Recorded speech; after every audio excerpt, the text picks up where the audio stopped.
Hello and welcome. Welcome to our last day of storytelling training here with me, Serena Andrea, the creatrix of the YoniVerse. Welcome, welcome, welcome. It's an honor to share what I've learned about storytelling in the over 15 years that I've been telling, performing, and training women on stage. And it's been so fun to lay out some of my best kept storytelling secrets. If you haven't listened to the first trainings, consider going back because there's been a really steady progression, a beginning, middle, and end. Totally appropriate for a storyteller. In the first training, I shared a lot about how to stay calm in your body and how to really be present and connect with your listeners. So go back and listen to that if you haven't. Some really practical tools. In the second training, talked about how to capture your audience's attention, how to bring more of your vulnerability and your strength to your telling. And today we're going to talk about how to memorize your story and build confidence so that when you step on stage, you can let go of the, oh my God, I might forget what I'm about to say. So I'm curious if you're here today, if you struggle with bringing your story, memorizing the story and bringing it to stage. Maybe you work with a small group, maybe you're a teacher or facilitator, maybe you have a message that you're wanting to bring out greater in the world, and maybe, just maybe, inside of you is a story just waiting to be told and you're curious about the YoniVerse monologues. Wherever you're here, welcome. What I'm committed to covering today is my favorite story structure that I've been using over and over again to help myself feel confident on stage. It's a tradition that's been passed down from generations to generations in the art of storytelling, and it can help you with whatever message you're trying to deliver. Because what's true about our brains, all human brains, speakers and listeners alike, is that we are wired for storytelling.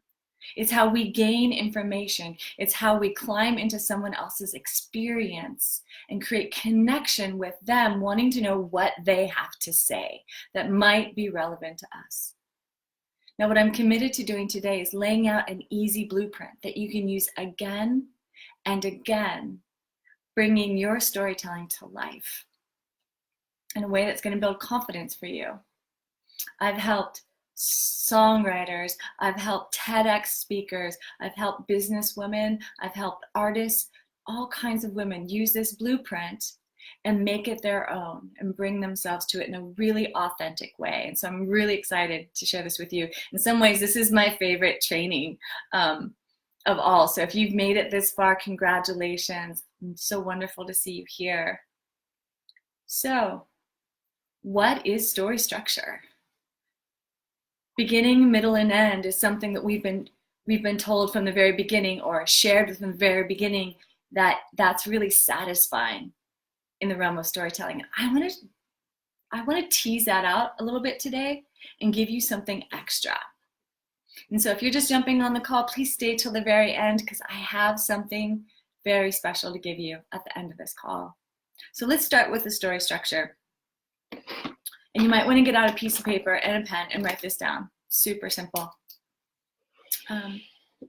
In my over 15 years of collecting stories, I've traveled all over to study with some of the masters, and I've had the great, great honor to study with the author of the book, The Women Who Run with Wolves, by Clarissa Pinkola Estes. That's a mouthful. She has a retreat center in Colorado, and I've been out there multiple times to study with her. And she confirmed that what I've been teaching my storytellers is exactly what she teaches. And so I feel really in alignment with this structure, and write it down. Because if you are telling a story, whether it's a personal life story, a story about someone that you work with, if you leave out one of these parts, people will check out. What's really true about people, myself included, is I get distracted. And when someone's telling me a story and they leave a piece of information out, my mind will go round and round and round, like, where did that happen? Who was there? Wait a minute, where did you say? What was that, in Colorado or was that in Texas? Like, my mind wants to know. And so as a storyteller, if you give a clear setup to your story, then people will often go along with you. So that's basically the first thing you're going to do when you tell a story, is you're going to set it up. And what I mean by set up is you're going to share with people, you're going to orient them to a time and a place where this thing happened. So when I go to study with Clarissa, I'm in Colorado. Now you have an image of where I am and who I'm with. This is really helpful for people when creating a story, to know where you were. And if you want to give any extra details to help them land in where you were, I could tell you that every summer I go out to Colorado. There's a retreat center that has bales of hay all around the edges of the retreat center. So after I'm done studying storytelling, I get to walk out into those big bales of hay and tell my stories out to these huge meadows under starlight. Can you feel how the texture is starting to unfold itself? And you might even be getting curious right now, well, where is that retreat center? Can I go there? I wonder what it's like. All of that kind of interest in your listeners helps them lean in and want to follow along with you in your story. I can't say enough about the setup of a story. Just remember a time when you were maybe at a dinner party, or you sat down with a friend over dinner and they started telling you a story about how they went someplace and this thing happened, and you're like, wait, where were you? Were you by yourself? And you'll interrupt them because your mind needs to know of an actual place and time where this happened. So time is also really effective. You could add in something like, when I was 20, 10 years ago. I remember when I was a small child. Just last week, when I was training in San Diego. Helping people anchor in helps them settle in, and settle down and begin listening to your story. Now, the danger of giving too many details at the very beginning of your story and making your setup very long, saying something like, it was last summer I went to Colorado. I remember I was wearing my favorite blue hoodie, and I got on the plane and it was so cold. My hoodie wasn't warm enough, but then I got to Colorado and it was really hot. And taking someone on a long adventure in the setup can lose people. So make sure that you're giving them a taste, but you're not over detailing the setup, because you can lose people right at the beginning. What helps keep people's attention through the setup is the second part of the blueprint, the second step of your story. And I like to call this the mounting action. Once you have people set up in a particular time, you want to move them along in your story. And so mounting action is just that, action. You're sharing in your story something that has happened and the steps that are occurring in creating mounting action. So if you look at any old fairy tale, any myth or legend from anywhere in the world, you'll see that the body of the story are a series of things that happened. And this is really, really, really important in storytelling, because people want to go along with you in your story. And if you take them through a series of things that happened, it can really capture their attention. So the last time I went to study with in Colorado, I couldn't sleep. It was so hot. And so I would go outside at night and wander. The first night, I wandered down to the hay bales, and I found a little trail through the hay bales where I could climb up on top until I was standing on the very top of the hay bales, looking out over the meadows, and I could see a storm coming in. I stayed up really late that night. The next night after I was training, the storm had come and everything was wet, and the farmers had come out and rearranged the hay bales, so I couldn't climb on top. So I walked beyond the hay bales to this ginormous willow tree. The branches were long and weeping all around me, and they were dripping with water. By the third day of training, the sun had come out, and I found a bluff that I could walk along, and the river was raging, and I could hear the sound of the river moving along as I told my story. Notice how each day of the training, there is something that's happening, and the mounting of the action. You're wondering, like, well, what's going to happen on the fourth night? The fourth night, if she first found the hay bales, and then it was the tree, and then it was the river, I wonder what's next. These kinds of details are keeping people moving along with you. Welcome, Terry. Welcome, Sadira. So nice to see you. I love seeing women jump on who are story lovers. So beautiful to see you. Please post a question below if you'd like some kind of answer today or some curiosity about story, and I'd be happy to weave that into what I'm up to right now. So the third part of your story structure that is absolutely crucial is called the climax. Who doesn't like a good climax in a story, right? Once you've laid down those pieces of mounting action and leading people through what's happening in your story, you want to bring them to a climax or a crescendo. And oftentimes the climax has to do with some kind of tragedy or near-death experience or a conundrum or a problem of some kind.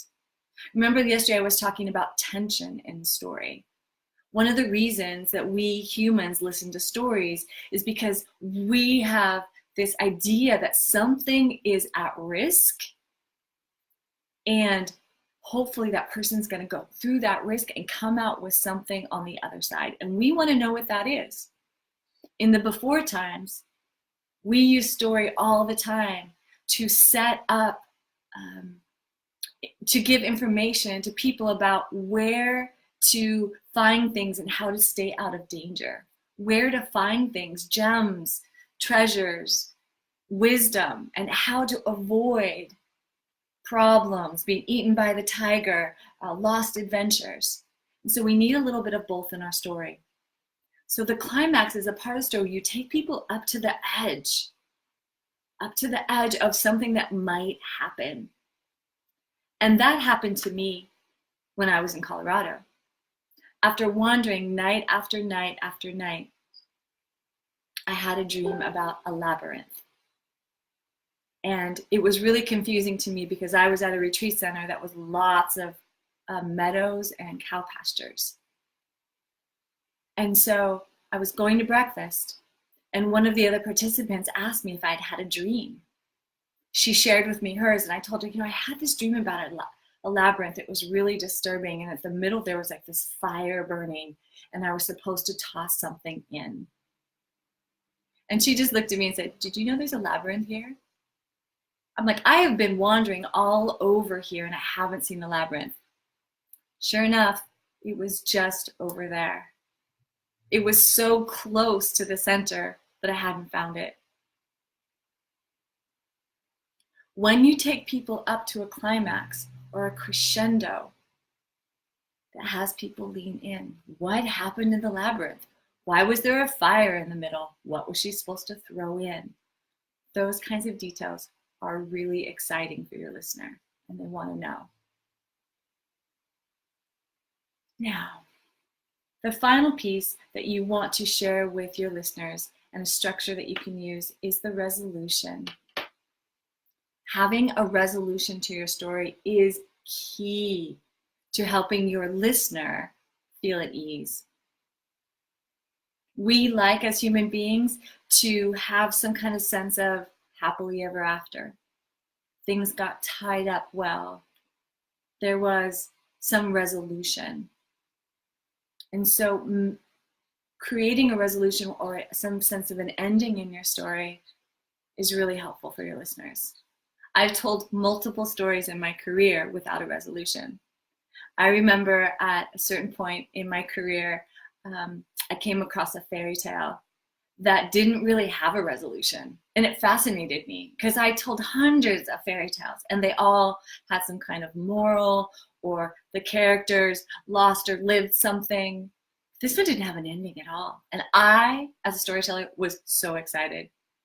I was performing at the 418 Project and I had a full audience and I took them all the way up to the climax. And then I just left them there to figure out their own ending. Kid you not, when I came off stage, I had multiple people come up to me who were angry. They're like, what? You can't just leave it like that. That's not fair. Like, we believed in your characters. What happened? They were seriously perturbed. I decided never to do that to my audience again. And you might consider bringing your story to a really good resolution so that your audience can feel satisfied as well. When I was in Colorado and I finally found that labyrinth, I walked it and brought the willow branches that I collected from the tree to offer in the center of the circle. I was ending a relationship and I really wanted to honor it at that time. And that labyrinth was the perfect place for me to lay my gratitude down. When I came back from Colorado, I began using this story structure, beginning with a setup, moving through the mounting action, the climax, and the resolution to help my storytellers really create structures that they could lean into. It's really the starting point of writing any story, I believe, and having it feel full and fulfilling to your listeners. So if you're writing a story, if you're using a story in a presentation, consider these 4 elements as key. Oftentimes, I will go to an event where I've been invited to speak, and I have a rough idea of the story I'm going to tell, and I'll just lay it down on this structure. And what it does is it gives me confidence that even if I get caught up in telling my story, even if a participant or an audience member interrupts me or something happens, I can remember there's 4 parts to the story and I can pick it up again. Because what's really true is when you're able to memorize your story and really bring your authentic self forward, then you can connect with your audience. So memorizing is key. One of the main questions I get from my clients is, how do you memorize a story? It's not easy. For me, it's not easy for me. How do I do that? So I want to share with you just a few more tips before we close today on how to memorize a story. In the before times, which wasn't that long ago for me when I didn't have a cell phone, I used to walk and talk. I would take this story structure and I'd walk through the woods and I tell my story out loud. It was so important for me to speak my story out loud. And what I recommend for you, if you are really wanting to bring a story to life, to speak it out loud. There's body memory that will happen as you speak out loud that will not happen in your head if you're just thinking about it. You've got to bring it to life. And I love to tell when I was wandering in the woods because, well, no one was listening. So I could tell it one way one day, I could tell it another way another day, and I could really begin to feel what is the best way to express this story. Now, when I finally got a cell phone, I started recording myself on the phone because I really wanted to hear, what were there any gaps in my story? Did I create a mounting action but then just drop it off and rush straight to the climax? Was there balance between my resolution and my setup? I wanted to hear it. So I began recording myself. That is also what I recommend to you. When you get to the point in your story where you feel like you have the parts of your story down, do record yourself and listen with really kind ears. It's not about getting it perfect because stories are alive and they come out different every time you tell them. What's important when you listen to yourself telling a story is to see if you've hit the 4 major points of your story structure. Have you left anything out? Can you build more of one of the pieces of your story structure so it feels really satisfying and it doesn't leave anyone guessing, like, where did that happen? What happened next? The last thing that I recommend all my clients do is to tell someone they trust their story. When you get to the point where you feel like you have your story mostly memorized, you feel confident about the structure, you've told yourself over and over, then it's good to get a sacred witness. And you might want to preface them with a couple things. You're not looking for advice. You're looking for listening. Because what I've seen is really true is when we find someone who's really willing to listen to our story, it pulls out things that we would never have said before. Maybe we share feelings that we hadn't said before. Maybe experiences start to come out, and it's like a draw from us, and our story becomes more and more alive. So what I like to ask my sacred listeners is two things. One, what touched them about my story? And I'll listen to them openly as they explain which part of my story really touched them. And the other thing I'll ask them, was there anything that confused you about my story? That's often really helpful in case I've left something out. If my listener shares with me their opinion, I wish you'd shared more about this, and I wish you'd shared less about this, I do my best to let that go. Opinions don't matter in storytelling. What matters is that you've created an adventure that someone else wants to jump in with you, and they understand and they're touched by it. Those two things are key in storytelling. And that's why in the YoniVerse, when we do our 8-month training, bringing women's true stories to life, that we spend a lot of time telling and retelling our stories to each other. And it's really the hallmark of what we do together, because we are honoring the stories that we've lived with people who are listening, so that more of our story can come out and be a gift to the world. And that's what I'd like to offer you today. A free one-on-one session with me to talk about how you would like to use your story. I'm offering a 30-minute individualized session with you so that we can talk about how you can really master your story and see if we are fit to work together. Perhaps you'd like to join the YoniVerse. It has been a sincere honor to share these storytelling trainings with you. My name is Serena Andrea. I'm the creator of the YoniVerse Monologues in our 6th season. I work with an incredible group of women, and it's an honor. It's an honor to bring storytelling to life in a time in the world where everyone needs our stories. Please check us out on Facebook and click on the link below if you'd like to take me up on that free 30-minute sessions. I have a few slots open today and this week, and I'd love to talk to you. And until then, tell really good stories about yourself. Bye for now.